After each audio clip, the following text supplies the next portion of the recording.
Hello everyone, welcome to this channel. आज की video में पढ़ने वाले हैं English NCERT book class 8 Honeydew से एक चैप्टर जिसका नाम है शॉर्ट मानसून डायरी। इसका सेकंड पार्ट हम पढ़ेंगे। फर्स्ट पार्ट में हमने काफी कुछ पढ़ लिया था। चलिए देखते हैं आगे क्या होता है।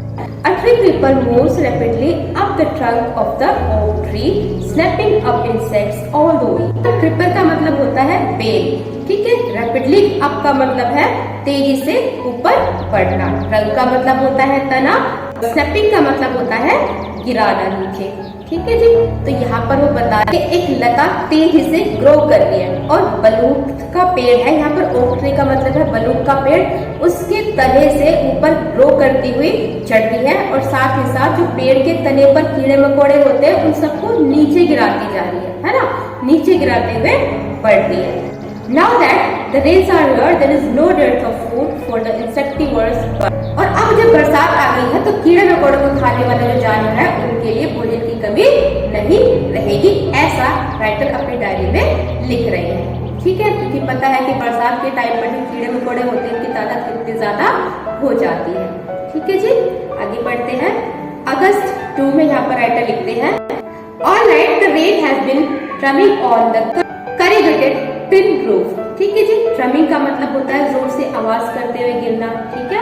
और करीगेटेड का मतलब होता है जो चादर होती है, नालीदार चादर होती है जिसको हम कई बार डाल देते हैं छत के रूप में, है ना। There has been no storm, कोई आंधी तूफान नहीं था, and no thunder, ना ही कोई बिजली कड़क रही थी तेज आवाज के साथ। Just the steady swish of a tropical downpour, बस एक समान कटिबंधीय धार से बारिश हो रही थी, है ना जी।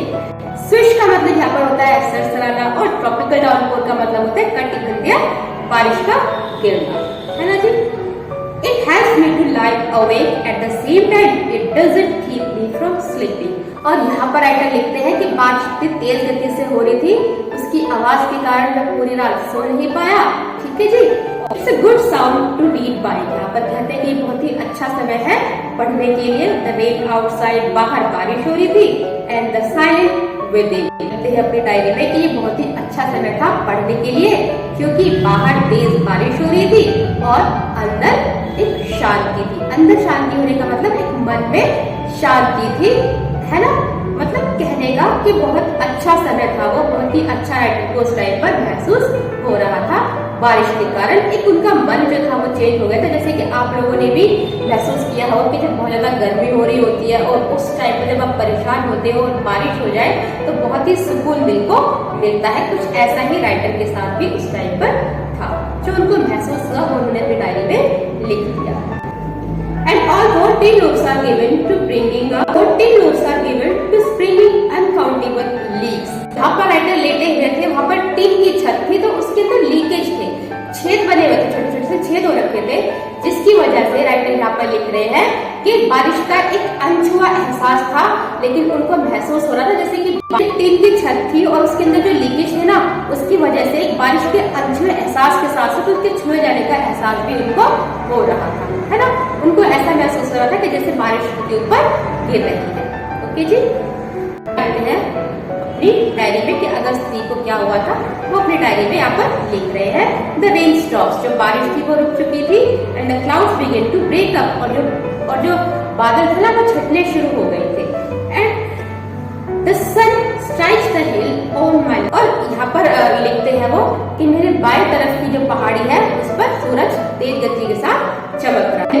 अब women is chopping up sticks, और वो लिखते हैं कि एक औरत है जो कि लकड़ियां काट रही है। I hear the twinkle of cowbells, और वहां पर कुछ गाय थी, गाय के गलों में जो घंटियां बनी होती है उन घंटियों के रिंग करने की बजने की आवाजें भी उनको सुनाई दे रही थी। ऐसा वो अपनी डायरी में लिखते हैं। In the oak tree a cow shakes the raindrops from his feathers and disconsolately का मतलब होता है दुखी होकर, उदास होकर।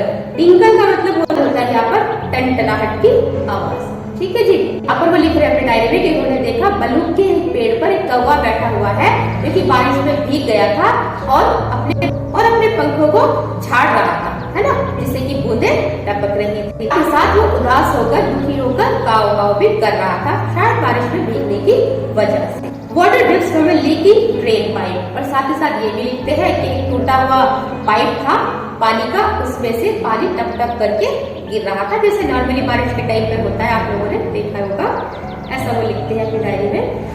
And suddenly, clean and pure, the song of the whistling thrush emerged like a dark, sweet secret from the depth of the ravine. अब देखिए यहाँ पर ravine का मतलब होता है घाटी, है ना, और स्वीट का मतलब आपको पता ही है, जो प्यारा लगे, जो अच्छा लगे, जो मीठा लगे। रहस्य होता है सीक्रेट का मतलब, प्योर का मतलब होता है साफ, और डेप्थ का मतलब होता है गहराई। और थ्रश यहाँ पर एक पक्षी है जो कि पहाड़ों में पाया जाता है, जिसको हिंदी में बागकार कहते हैं, ठीक है। तो अचानक से उनको आवाज सुनाई देती है बागकार पक्षी की, है ना, मीठे स्वर में गाते हुए। तो उनको ऐसा लगता है जैसे कि घाटी की गहराइयों में एक गहरा मीठा रहस्य उभर आया हो, है ना जी। अगस्त 12, endless rain and a permanent peace। अब यहाँ पर वो लिखते हैं अपनी डायरी में कि बारिश हो रही है तेज गति से, लगातार, अंतहीन, है ना, और कोहरा छाया हुआ है ना, अंतहीन कोहरा छाया हुआ है। यहाँ पर परमानेंट मिस्ट बोला है कि कई दिन से लगातार बारिश हो रही है और कोहरा छाया हुआ है घाटी में। And we haven't seen the sun for 8 or 9 days, और बारिश को होते हुए करीब 8-9 दिन हो गए हैं और हमने 8-9 दिन से सूरज नहीं देखा। एवरीथिंग डैम एंड सोगी। अब डैम का मतलब होता है गीला, सोगी का मतलब होता है सीला। तो वो कहते हैं कि बारिश के टाइम पर सब कुछ गीला गीला और सीला सीला हो चुका है ना, जैसे कि आप लोगों को पता है नॉर्मली क्या होता है, बारिश के टाइम पर सब कुछ गीला और सीला सीला सा हो जाता है।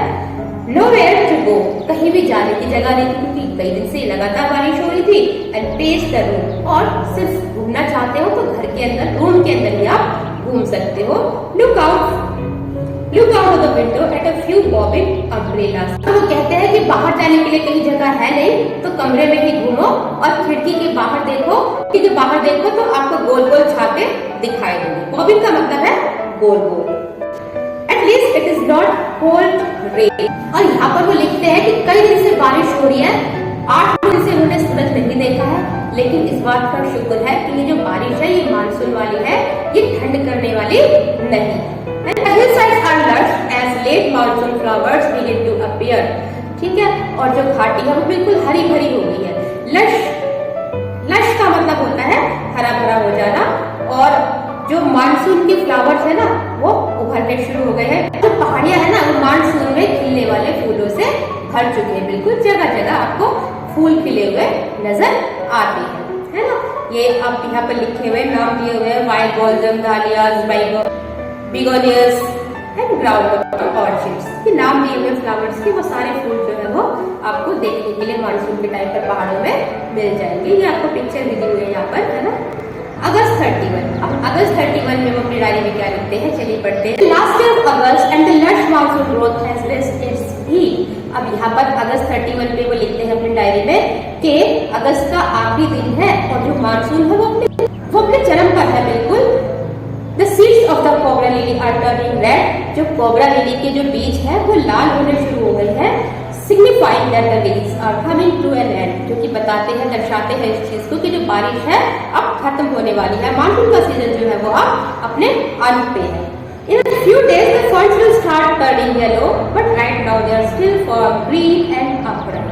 तो कहते हैं कि कुछ ही दिनों में जो फर्न्स है वो धीरे धीरे करके पीले होने शुरू हो जाएंगे, लेकिन अभी वो बिल्कुल फर्म है, यानी कि बिल्कुल सीधे स्थिर खड़े हुए हैं मजबूती के साथ, है ना, और हरे भरे हैं बिल्कुल। Ground orchids, mauve lady slipper and the white butterfly orchids put on a fashion display on the grassy slopes of Landour. Ground orchids, mauve lady slipper and the white butterfly orchids, ये सारे के सारे जो फ्लावर्स हैं वो पहाड़ियों पर दिखाई दे रहे हैं उस टाइम पर, है ना। घास वाली जो पहाड़ियां हैं उनकी ढलान पर चारों तरफ ये दिखाई दे रहे हैं, बड़े ही सुंदर उस टाइप पर जो पहाड़ है वो लगते हैं। Wild dahlias, red, yellow and magenta rear their head from the rocky crevices where they have taken hold। crevices का मतलब होता है दरारें। पर लिखते हैं अपनी डायरी में कि जो लाल, पीले, मजेंटा कलर के जो फ्लावर्स हैं उन्होंने अपना सर उठाना शुरू कर दिया है, मतलब उन्होंने भी उगना शुरू कर दिया है, वो भी दिखाई दे रहे हैं पहाड़ों पर। पहाड़ों की जो दरारें होती है उनके अंदर से निकलते हुए वो भी दिखाई दे रहे हैं। जैसे कि आपने देखा होगा कई बार दरारों के अंदर छोटे छोटे पौधे उगाते हैं, तो वैसा यहाँ पर बताया गया है। Snakes and rodents flooded out of their holes and burrows take shelter in roofs, attics and godowns। ठीक है, attics का मतलब होता है अटारी और shelter का मतलब होता है आसरा ले लेना, है ना। तो यहाँ पर कहते हैं कि जो स्नैक्स हैं या फिर जो रोडेंट्स है, रोडेंट्स मतलब जो कृतंक वगैरह होते हैं, स्नैक्स है या जो कृतंक है, उन सब ने अपने बिल छोड़ दिए हैं, वो बिलों से बाहर निकल आए हैं और अब उन्होंने आसरा लेना शुरू कर दिया है। छतों पर या फिर गोडाउन्स में या फिर अटारियों पर कहीं ना कहीं वो नजर आ जाते हैं, है ना। A few weak of eyesight blunders about the rooms, much to the amusement of the children। amusement का मतलब होता है मनोरंजन और blunders का मतलब होता है डगमगाना। शिव का मतलब होता है छुछुंदर। तो यहाँ पर वो लिखते हैं अपनी डायरी में कि छुछुंदर जो कि आंखों से कमजोर होते हैं, नजर से कमजोर होते हैं, वो कमरों में इधर उधर भागते हुए डगमगाते हुए दिखाई दे रहे हैं और उस टाइम पर बच्चों के लिए वो एक तरीके से मनोरंजन का केंद्र बने हुए हैं। बच्चे भाग रहे हैं, खेल रहे हैं, दौड़ रहे हैं उनके पीछे उनको देखने के लिए, खुश हो रहे हैं काफी। Don't kill it admonishes their grandmother, छुछुंदर्स are lucky they bring money। और बच्चे जब उनके पीछे भागते हैं ना, छुछुंदर्स के पीछे, तो जो दादी माँ है वो चिल्लाती है, जोर से चेतावनी उनको देती है कि बेटा इनको मारो मत, है ना। जो छुछुंदर्स होते हैं वो एक तरीके से, तो यहाँ पर दादी माँ उन बच्चों को चेतावनी देती है, जब बच्चे उनके पीछे भागते हैं ना, तो उनको चेतावनी देती है दादी माँ कि इनको मत मारो। जो छुछुंदर होते हैं वो लकी होते हैं और वो धन रुपया पैसा लेकर आते हैं, शुभ होते हैं काफी। Sure enough, I receive a check in the mall, not a very large one, but welcome all the same। और राइटर यहाँ पर लिखते हैं अपनी डायरी में कि वो ठीक ही कहती है, उनको एक चेक मिल गया था डाकघर से, है ना, जो कि काफी बड़ा नहीं था पर फिर भी काफी था, बहुत था उनकी। October 3, we have gone straight from monsoon into winter rain, snow at higher altitudes। अब वो लिखते हैं अक्टूबर 3 पे क्या हुआ कि हम, यहाँ पर वो लिखते हैं अपनी डायरी में कि मानसून से सीधा हम बारिश के टाइम पर, ठंड में जो बारिश होती है उस समय में पहुंच गए हैं। पहाड़ों पर जो ऊंचे पहाड़ी इलाके हैं वहाँ पर चारों ओर बर्फ ही बर्फ जम चुकी है। After evening hailstorm, the sky and the hills are soused with a beautiful golden light। और शाम को क्या हुआ, हेलस्टॉर्म, यानी कि हेलस्टॉर्म का मतलब होता है ओले पड़ना। ओले पड़े और ओले पड़ने के बाद जो आकाश है और जो पहाड़ियां हैं वो एक बड़ी सुंदर सी सुनहरी रोशनी से भर चुकी है। तप्स का मतलब होता है भर जाना। कुल मिला के बहुत ही सुंदर दृश्य है पहाड़ियों पर उस समय का, ऐसा राइटर अपनी डायरी में लिखते हैं। January 26, winter rains in the hills.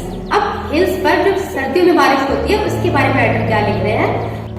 In the hushed silence of the house, when I am quite alone and my friends who was here has gone, it is very lonely, very quiet.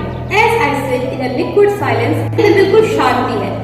When I am quite alone, और मैं बिल्कुल अकेला हूँ, and my friends who was here has gone, और मेरा दोस्त जो कि यहाँ पर था वो चला गया है, and it is very lonely, very quiet, और बिल्कुल अकेलापन है, बिल्कुल शांत है सब कुछ। As I sit in a liquid silence, a silence within। और मैं यहाँ पर बैठा हुआ हूँ बिल्कुल पिघला देने वाले सन्नाटे में। और लिक्विड साइलेंस का मतलब क्या है, एक पिघला देने वाली चुप्पी है, एकदम सन्नाटा बिल्कुल। तो यहाँ पर वो लिखते हैं कि मेरा दोस्त चला गया है, बिल्कुल अकेलापन है, शांति है यहाँ पर, और उस पिघला देने वाले सन्नाटे में मैं बैठा हुआ हूँ और अंदर से भी बिल्कुल शांत। साइलेंस विदिन का मतलब अंदर से बिल्कुल शांति होना, सन्नाटा सा होना।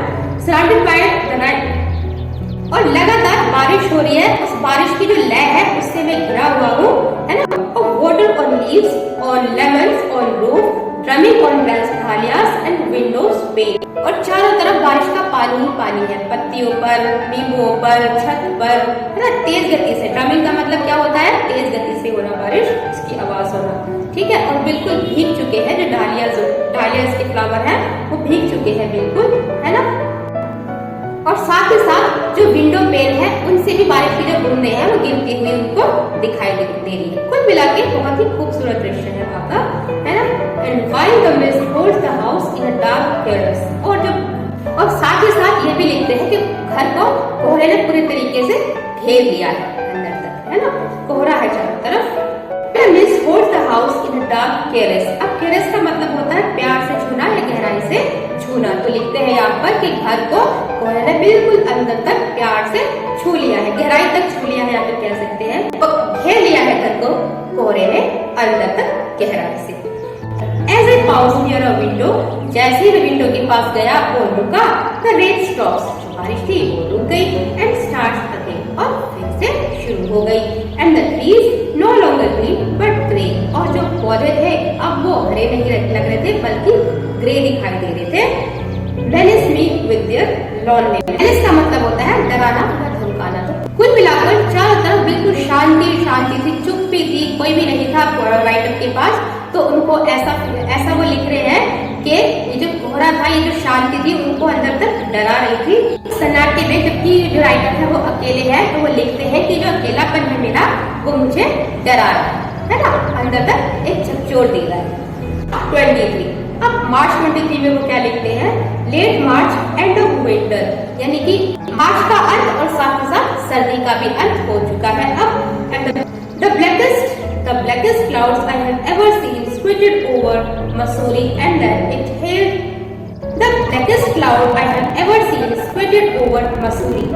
लिखते हैं अपनी डायरी में कि मसूरी में जो घने काले बादल घिर आए थे उन्होंने आधे घंटे तक ओले बरसाए, है ना जी।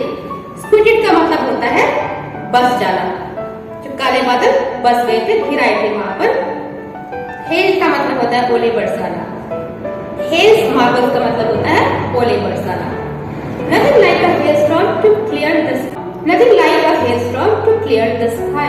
और कहते हैं कि बारिश के बाद जब ओले पड़ते हैं या फिर आंधी तूफान आता है तो उसके बाद आकाश को साफ करने के अलावा, और लिखते हैं कि ओला और आंधी के समान आकाश को साफ करने के लिए और कुछ नहीं है ना। जब ओले पड़ते हैं और आंधी तूफान आता है बारिश तेज होने के बाद, तो आकाश आप देखते हो कि बिल्कुल साफ हो जाता है ना।